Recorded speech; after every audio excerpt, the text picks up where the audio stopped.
नमस्कार दर्शक बंधु। शनि हेउछन्ति बक्री।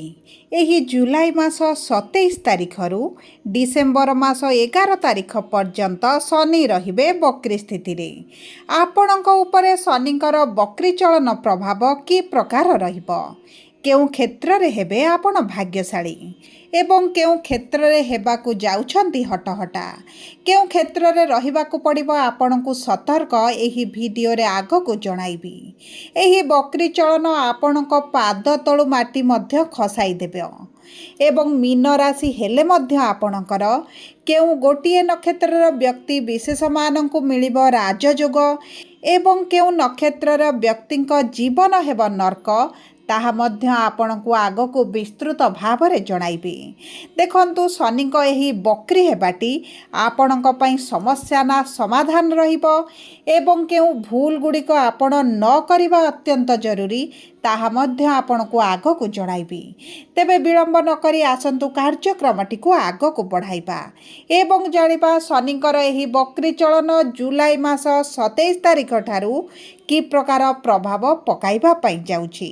किंतु भिडियोटी आरंभ करिबा पूर्वरु जदि आपणकर भी मीन राशि होई थाए एवं आपण भी ईश्वरंकु आंतरिक भक्ति एवं विश्वास करंती तेबे भिडियोटी को लाइक करंतु। कमेंट बॉक्स रे ओम शनिश्चराय नमः अवश्य लिखि दियंतु। ता सहित आम सह जोगाजोग करिबा पई वीडियोर मध्य भाग रे एक व्हाट्सएप नंबर टिए दिया जाइछि, जो नंबर साहाय्य आपण आम सह जोगाजोग करी निजर नूतन कुंडली प्रस्तुत करि परिबे, कुंडली विश्लेषण कराई परिबे किंबा आपणकर चाकरी, विवाह, व्यवसाय, प्रेम संपर्क, शिक्षा, स्वास्थ्य, संतान को नहीं किछि समस्या रहिछि ताहार सहजरे एवं स्वल्प मूल्य रे समाधान करि परिबे। सेतिपई आपण आम सह वीडियोर शेष पर्यंत जोड़ी होई रुहंतु एवं व्हाट्सएप नंबर माध्यम रे आम सह जोगाजोग करी खूब कम मूल्य रे आपणक समस्यार समाधान करंतु।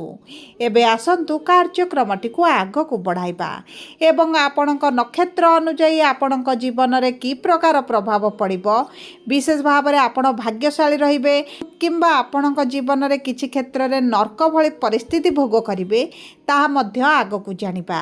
देखंतु आपणकर शनिकर 7.5 चलिबा समय रे शनिकर बक्री हेबाटी अत्यंत पीड़ादायक रही थाए।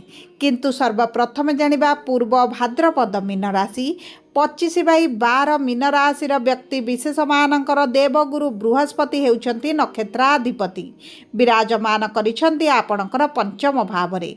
पंचमस्त गुरु आपणको शुभस्थ फल प्रदान करिथांती एवं गुरुंकर एही शुभ स्थिति रे उच्चस्थ स्थिति रे विराजमान हेबाटी आपणक संतान प्राप्ति रे अत्यंत सौभाग्यशाली प्रदान करिबो।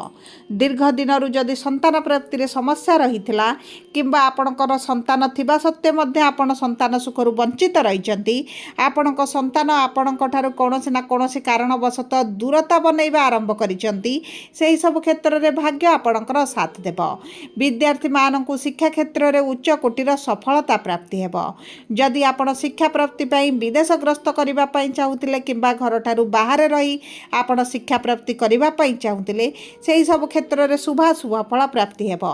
शनि आपणक केंद्रस्थ बा लग्नर भाव रे विराजमान करी तृतीय दृष्टि आपणक तृतीय भाव को प्रदान करुथिबारु आपणकर जदि ऑनलाइन रिलेटेड किंबा ट्रांसपोर्ट रिलेटेड किछिटा कार्य करूछंती सेही सब क्षेत्र रे शुभ फल प्रदान करिवे। किंतु एही समय मध्य रे मानसिक दुश्चिंता किछिटा बढ़ी पारे। कर्म क्षेत्र रे टेंशन आपन को देखा दे पारे। चाकरी रे परिवर्तन, चाकरी हरेला भली स्थिति मध्य किछिकांश व्यक्तिंक जीवन रे देखा दे पारे। से दिग प्रति आपन को दृष्टि देबा को पड़िबो। गुरुंकर पंचम दृष्टि जेहेतु भाग्य भाव रे रहउची एवं गुरु जेहेतु आपनकर नक्षत्राधिपति अटंती आपनक भाग्य रहिबो बलवान। भाग्य भरोसा रे आपन जे कोनोसी कार्य करिवे, विशेष भाव रे जदि आपन किछिटा नूतन कार्य आरंभ करिवे सेही सब क्षेत्र रे शुभ फल प्राप्ति करिवे। सरकारी चाकरी पई अति प्रबल जोग बनिबो। जमी भूमि जान वाहन मध्य आपण क्रय करि पारंती। विशेष भाव में शनिंकर बक्री चलनर प्रभाव आपणक जीवन में एतेटा प्रभावित करिब नाही। किंतु गुरु जेहेतु वर्तमान स्थिति रे अस्त स्थिति रे अछंती, स्वास्थ्य को आपन को ध्यान देबाकू पड़िबो, नचेत स्वास्थ्यगत समस्या आपणकर देखा दे पारे। आंठू गंटी अंटा अस्थिगत समस्या देखिबा सहित स्नायुगत समस्या मध्य देखा दे पारे। से दिग प्रति आपन को दृष्टि देबाकू पड़िबो। एबे आसंतु जानिबा उत्तरा भाद्रपद मीन राशि 26/12 मीन राशि रे व्यक्ति विशेष मानकर शनि हेउछंती नक्षत्राधिपति, विराजमान करिछंती लग्न भाव रे। शनिकर सप्तम दृष्टि आपणक सप्तम भाव को थिबा कारणरू आपणक पार्टनरशिप व्यवसाय रे पूर्वरु जो मांदा परिस्थिति चलीथिला सेथिरे उन्नति देखिबे, किंतु आपणक पार्टनर सहित आपणकर मनमालिन्य मतभेद परिस्थिति मध्य देखा दे पारे। किछिटा क्षेत्र रे आपणक मतभेद कारणरू आपणक पार्टनरशिप व्यवसाय मध्य किछि कांश रे हानि मध्य सृष्टि करि पारे। आपणकर जदि अर्थगत समस्या बढ़ी जाइछि तेबे वर्तमान समय आपणको अर्थ संचय करिबारे किछि ना किछि बाधक देखा दे पारे। एही समय मध्य आपणकर खर्च बढ़ी पारे, से दिग प्रति आपण दृष्टि देबे। जदि कौनसी जगार आपण अर्थ विनियोग करूछंती तेबे भल भाव में बुझी विचारी विनियोग कले आपणक पई अति उत्तम रहिबो। कर्मस्थान को शनिकर दशम दृष्टि थिबा कारणरू जदि आपण कर्म नियुक्ति पई चेष्टा करुथिले, चाकरी पई चेष्टा करुथिले, तेबे आपणक भाग्य बलवान रहिबो, चाकरी प्राप्ति होई पारे। एवं ता सहित जदि आपण चाकरी पई विदेश जिबा पई चाहुथिले तेबे मध्ये आपणको उत्तम सुजोग मान प्राप्ति हेबो। एवं आपणकर जदि पूर्वरु डिवोर्स पई चाहुथिले, विवाह संपर्क रे विच्छेद चाहुथिले, कोर्ट कचेरी किछि केस चलीथिला, सेही सब क्षेत्र रे किंतु आपणको शुभ फल प्राप्ति हेबो। एबे आसंतु जानिबा रेवती मीन राशि 27/12 मीन राशि व्यक्ति विशेष मानकर बुध हेउछंती नक्षत्राधिपति एवं बुध विराजमान करचंती स्वराशि रे केंद्रस्थ स्थिति रे। एही समय मध्य रे आपणक मां को स्वास्थ्य रे जदि किछि समस्या चलीथिला ताहा दूर होई जिवो। किंतु शनिकर जेहेतु सप्तम दृष्टि सप्तम भाव को थिबा कारणरू आपणक वैवाहिक संपर्क रे मनमालिन्य मतभेद देखा दे पारे, पारिवारिक समस्या बढ़ी पारे, किछि ना किछि कथा को नै युक्ति तर्क भली परिस्थिति मध्य सृष्टि होई पारे।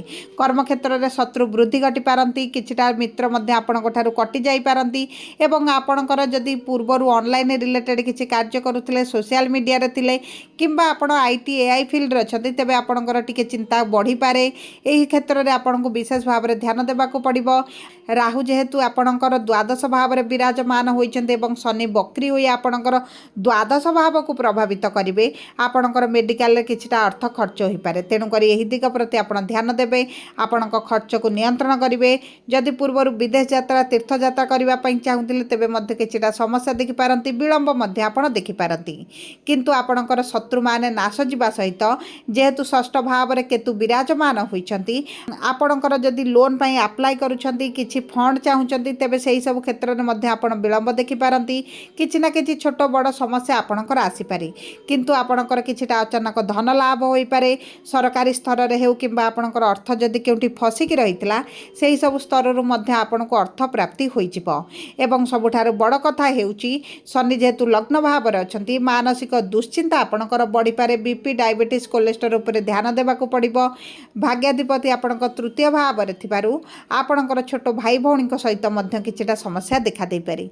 पितांका ठारू संपूर्ण सहायता प्राप्त करिवे, पितांकर संपूर्ण सपोर्ट प्राप्त करिवे। किंतु आपण जदि कोनोसी जगार तरबर होई निष्पत्ति नियंती तेबे आपणकर निष्पत्ति भूल मध्य प्रमाणित होई पारे। सेति प्रति आपणको ध्यान देबाकू पड़िबो।